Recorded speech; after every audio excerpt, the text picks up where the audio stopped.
Hello and welcome to Mary's Eclectic Interests. I'm your host, Sue Ellen Zagrabelny. Our guest today is Gary Legwold, author of Keep on Rolling, Life on the Lefse Trail and Getting Around. Gary, welcome. Thank you, Sue Ellen. Before we get started on Keep on Rolling, you wrote a previous book about Lefse. Could you set the story up for our viewers and tell us a little bit about that book and how you got to write it and what that has to do with Keep on Rolling? Yeah, that book was The Last Word on Lefse. It was written in 1992. And I wrote it because I didn't know how to write or didn't know how to make Lefse. My grandmother had died. And I called my dad and I said, Dad, how do you make Lefse? And he didn't know, and none of my aunts knew. And so I went down to the hardware store and bought a Lefse pin. And there was a recipe on there, and I said, how hard could this be? And I went home and I tried it. It was terrible. It was absolutely terrible. I called it potato jerky. It was very tough. You could throw it to your dog, and that dog would teeth on that thing all day long. So I went to small towns throughout the upper Midwest, and I asked who the best Lefse makers were. And I invited myself into their house, and they rolled Lefse. They gave me recipes. They gave me these wonderful stories, and I put them in a book. It's called The Last Word on Lefse. And then 25 years later, I write Keep on Rolling, because I wanted to find out what the state of the Lefse Union was. At that time, I mean, in 1992, I was worried that, just as in my family, I was worried about the Lefse tradition dying out, that people would just buy their Lefse and they wouldn't make it. So I wanted to preserve this tradition. Well, 25 years later, I basically went out and established this Lefse Trail and interviewed about 52 Lefse makers. I probably have interviewed more Lefse makers than anyone else alive. Mm-hmm. Not much competition for that honor, but I did that. But anyway, I wanted to see if this Lefse making tradition had withstood the test of time. And it has. Basically, the bottom line, it has. It's a wonderful tradition. People are coming on strong. Younger people are coming in, so I'm very happy. That's terrific. What inspired you, besides looking at the state of the Lefse Union, as you said? Is there anything else that inspired you to write this second book? Well, as I said, I just love talking to Lefse makers, first of all. You talk with a Lefse maker and you establish this bond. So I had done that in The Last Word on Lefse. I wanted to do it again. So I ran an ad in the Viking magazine, which is the magazine for the Sons of Norway. I was looking for Lefse makers all over the country, and not just the upper Midwest. And many people wrote to me and called me, and so we did these interviews. I would travel to them.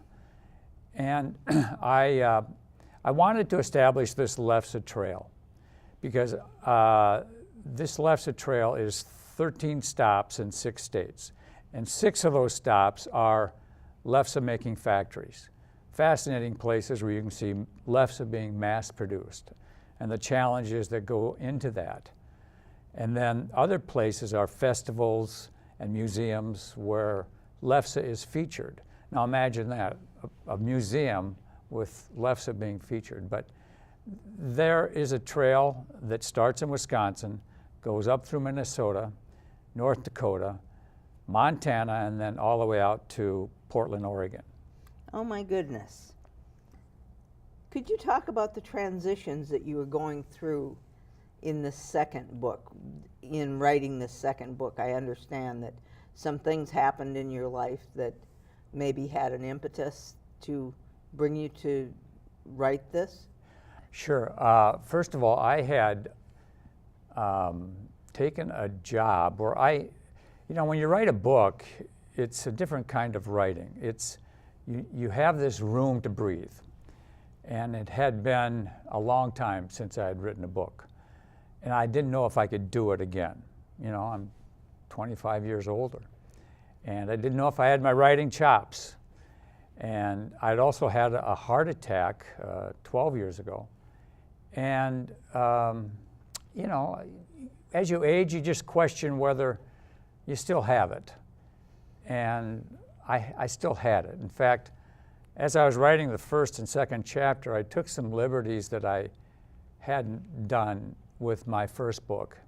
And my editor was Kathy Weflin, and she still is my editor. And I was very nervous when I turned those first 2 chapters into her because they were different than the last word on Lefse. And I didn't want to lose my Lefse audience by talking about this. And there's my mentor, Linda Bankston, was in a hospital and she was dying.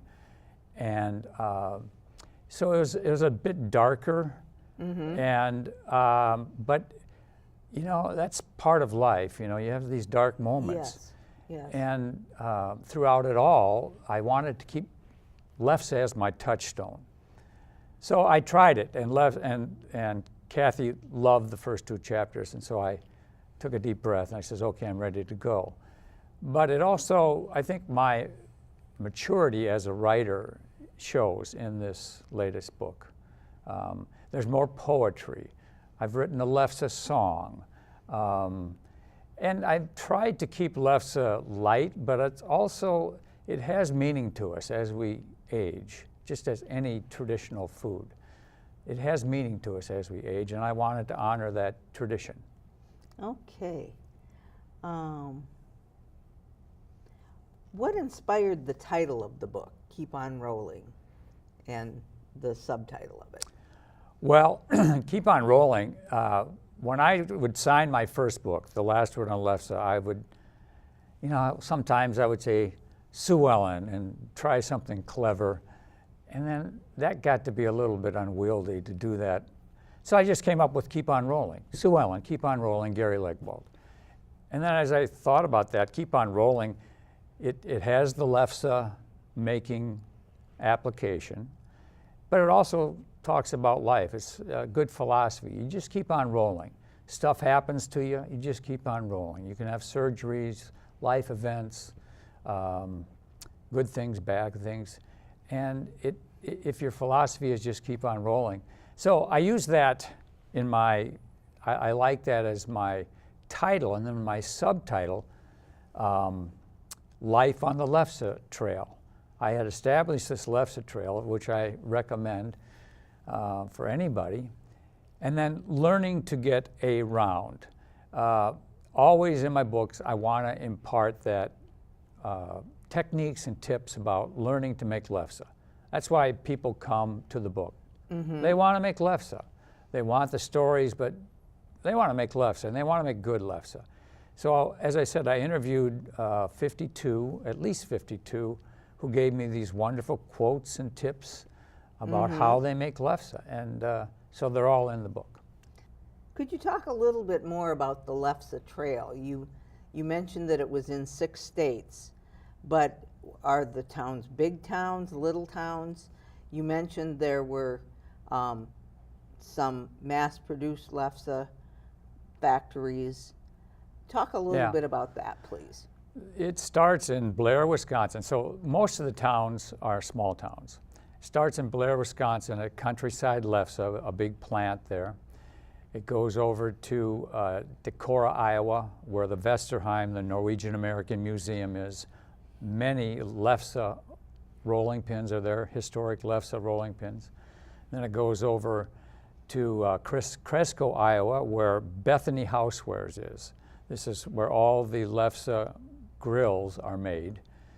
Then it goes up to Rushford, Minnesota, where Norseland Kitchens, another Lefse plant, is.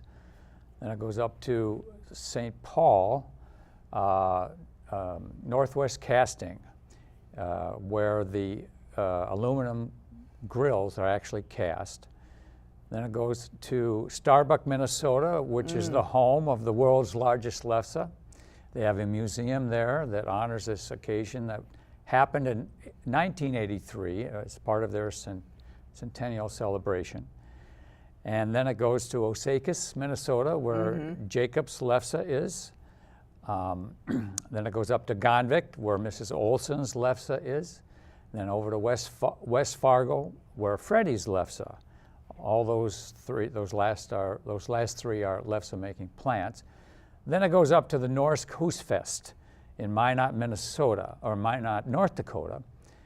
Huge Scandinavian festival every September. I call it like the Scandinavian Super Bowl. 60,000 people go there, and Oh my goodness. yeah, so you can get all sorts of Lefse and great entertainment. Then it goes over to northeast Montana, Granrud's Lefse, another Lefse-making plant. Opheim is in, Granrud's is in Opheim. And Opheim is like 89 people, population 89. And I've driven there, and it's out in the middle of nowhere, 10 miles from the Canadian border. And then the final stop is Portland, Oregon, where Viking Soul Food is a Lefse wrap food truck. Only Lefse wrap food truck you'll find in the world. And these wonderful wraps, very tasty. They're made in this wonderful little food truck in Portland, Oregon. So those are the stops. Oh, how interesting. That sounds like a lot of fun. So basically there's small towns, population 89 for instance. I am acquainted with Starbuck. I don't know the other towns particularly, but they sound like fun places to get to know people and make some contacts. Now I'd like to take some time to talk about the stories that you include in your book. And there's several of them that we talked about off camera. And the one that kind of tickled my funny bone the most were the Lefse larcenists. Could you impart that story for us? Yeah, you had to be there to hear the story. Kirsten Desjardins is her name, and she talks about growing up in this Norwegian family, and the grandfather was a minister, but he had a weakness for stealing Lefse. That is, at the dinner table they would roll their Lefse and put butter and sugar on it, and and then he would distract them and then steal their Lefse. Oh, fun. To the point where people figured him out, and they would want to steal his back, but he would roll his up and put it in his coat pocket and protect it. Well, his weakness spread to the next generation and then the next. And Kirsten talked very tongue-in-cheek about how this traumatized her as she was growing up. And she couldn't quite relax at the dinner table because he was a master at distraction. And then she picked up this trait of being a master at distraction. Sue Ellen, look over there. And then and she away would goes snatch the her Lefse. Lefse. So, And away goes the Lefse. yeah. Okay. You mentioned Hawk Creek Lutheran Church, the Church of the Lefse Ministry. What's that about? That's in Sacred Heart, Minnesota, and that's in my latest book, Keep on Rolling. In 2016, lightning struck the church. And up until then, they've had this Lefse ministry, and they would make Lefse, 5,000 rounds of Lefse every fall, and they would sell much of it and use that money to fund the church. Now, small-town churches are not a given. They struggle mightily with programming, with retaining their members, and so they need something to rally around. And this pulled in at least a third of the church to actually take part in the making of the Lefse and the distributing of the Lefse. They would give away to needy people in Sacred Heart Lefse rounds. And in every package, they would slip in a prayer or some sort of inspirational message. Mm-hmm. And it was a way for the church to keep on going. One of the first things people asked after the church burned, are you going to keep your Lefse ministry going? And they all said yes. I mean, this was a perfect opportunity to just shut it down. But the Lefse ministry has kept them going. And much of the credit goes to Reverend Daniel Bowman. He's like 6'4", and he came up with this Lefse ministry. And unlike many administrators who have a great idea and say, you go do it and then goodbye, he actually is rolling. He's got 3 tables, and he rolls this station, moves to the second, rolls, moves to the third, rolls, and somebody else is taking the balls, putting them on the rolling surface, taking the rolled out Lefse to the grill. So he just rolls, moves. His tables are elevated, so he doesn't have to stoop down so far. Mm-hmm. And it's quite a production. Oh, how fun. And he's got a little bit of a hernia, so he just battles through it, and it's an inspiration. And he's a man of faith. I mean, you talk about faith, and some people just exude it. And you sit next to him, and you can just feel it. And so he's after every service, the kids will walk out, and he'll squat down on his hands or on his knees, and he'll give every little kid a hug, and it's just wonderful to see. So I have a great admiration for him. Yes. I call him the Holy Roller, by the way. Oh, that's wonderful. That's wonderful. I think this would be a really good time for you to sing your Lefse song. Oh, well, I have 2 of them, but I'll sing the shorter one. One, the Keep On Rollin', is in this book, and I hired Eric Sherburne to write the music, and I wrote the words. And it's about, I didn't want to write another corny Lefse song. I wanted to honor the tradition and the resiliency of especially the older Lefse makers, and who have they keep our traditions going. Mm-hmm. So that's in this one. But the one that I will sing now is about perfectionism. And Lefse makers come to my class, as I did to my Lefse making experience, burdened by perfectionism. We want to do things perfect. Anne Lamott has this quote about perfectionism is the voice of the oppressor. And it's so true. It just ruins everything. But Lefse, a lot of people come to my class and they want to make this perfect Lefse, and it doesn't always work out that way. So I observed this enough in myself and in other people that I said, okay, I'm going to write a poem, and the poem is called Lefse for a Purpose. And I took the lyrics to the poem and made it into a song that I borrowed from Mac Davis, who wrote a song called, "Oh Lord, it is hard to be humble when you're perfect in every way." So it goes like this. Oh Lord, it is hard to make Lefse that is perfect in every way, to roll it so round and so thin. Ho, ho, ho, ha, ha, that will be the day. To roll Lefse, yeah, sure is to love it. No matter how thick, tough, or dead. And if Lefse was supposed to be just right, we'd call Lefse just right instead. Bravo. Thank you. Bravo. Thank you very bravo. much. That's Elvis, though. Yeah. Maybe Elvis had a little bit of Norwegian in him. I don't know. Yeah, that might be true. That might be true. So we're going to be going into the kitchen in a little while. And so before we do that, could you talk a little bit about the ingredients for Lefse And I have some questions about why you choose what you do and what kind of tools you use. You've alluded to some of those things, but start out talking about what are the ingredients for lefse.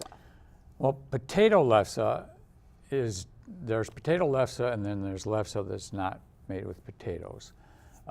Most of the lefse that you'll encounter is potato lefse. It's potato. My recipe has potato, butter, sugar, cream, salt, and flour. So that's it. And you need a lefse grill. You don't need a lefse grill, but it really helps because it's a 16-inch wide grill, and you need that space to, and it doesn't have a lip. You need that space to turn the lefse as you prepare it. You need lefse rolling pins. You need turning sticks. And you need a rolling surface, a pastry cloth, so that your lefse doesn't stick. That was my problem when I was learning. I didn't have a pastry cloth. I didn't even know what a pastry cloth was. So I would try it on the countertop, and it would always stick, so I'd throw more flour under there. And more flour makes for tougher lefse, and sure enough, I had potato jerky. So those are the basic ingredients. So what's hard lefse then? What is that? Hard lefse is milk, lard or Crisco, salt, sugar, and flour. So there's no potatoes. And Story City, Iowa, in my first book, that's all they make down there. That whole area is all they make is that kind of lefse. In fact, they went to the Nordic Fest in Decorah, Iowa, and all they saw was potato lefse. And they said, "Where's the lefse?" "Well, this is lefse." No, your lefse has got potatoes in it. Ours doesn't. And so it goes back to different parts of Norway. Just people rolled their lefse different and had different ingredients, and that came over from Norway. Okay. What kind of potatoes would a person use? Well, the standard answer is russets because they're drier and they're more mealy, and so they don't have a lot of moisture in them. But I have used all sorts of potatoes. In fact, a friend of mine is going to write a blog about blue lefse. Ooh, yum. Yeah, he uses a blue potato. It's an heirloom. He grows these heirloom potatoes, and one of them is blue, a blue variety. And so I'm looking forward to trying that. So you can try all sorts of different types. The moisture content is the worry. You don't want a lot of moisture because you have to use a lot of flour, but you can work around that as you get an experience. A lefse maker, Bonnie Jacobs, once told me, if you really want to learn how to make good lefse, here's my best tip. Do it more than once a year. Because the more you do it, the more you figure things out. And there's all sorts of different ways of making lefse. And so do it more than once a year. That makes good sense. That makes very good sense. Is there anything else you'd like to add about the world of lefse? I think the tip from Bonnie Jacobs makes a lot of sense. How often do you make lefse?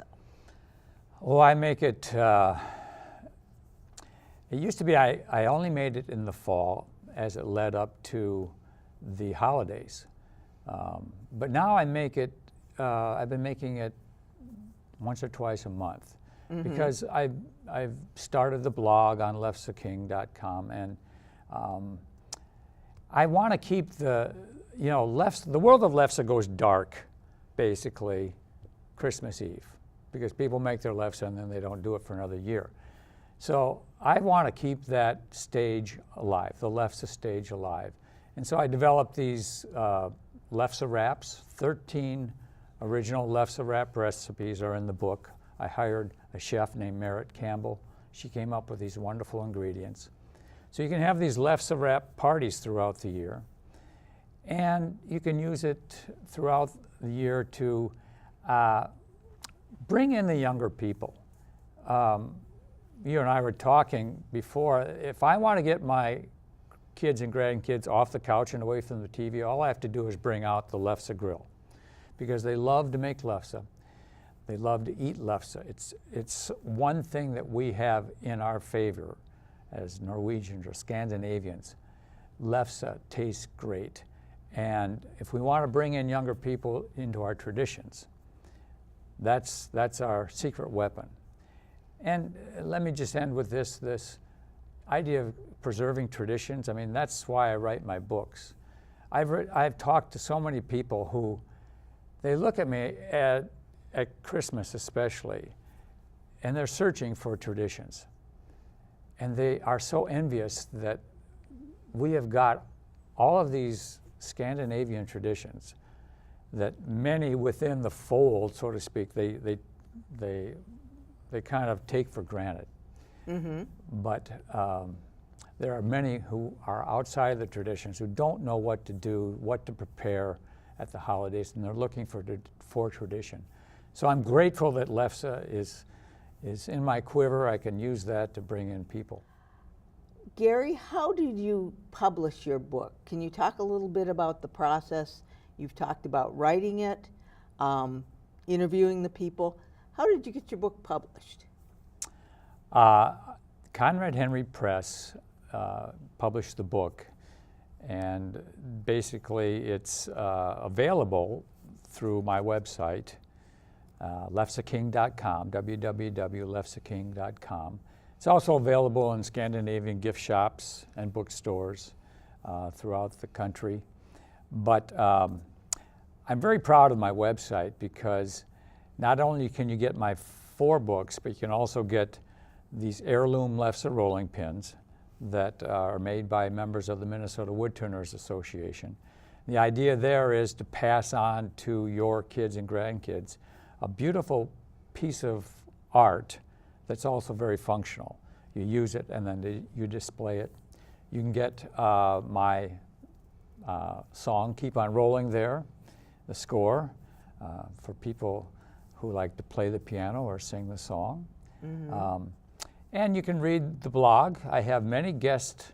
I mean, this Lefse community is wide, and everybody's got a Lefse story. So the blog is there, and that's included. Thank you, Gary Legwold, for joining us on Mary's Eclectic Interests today. And look for our cooking feature on the Lefse King Part 2. And Gary is going to be going into the kitchen demonstrating how to make lefse. We'll see you then.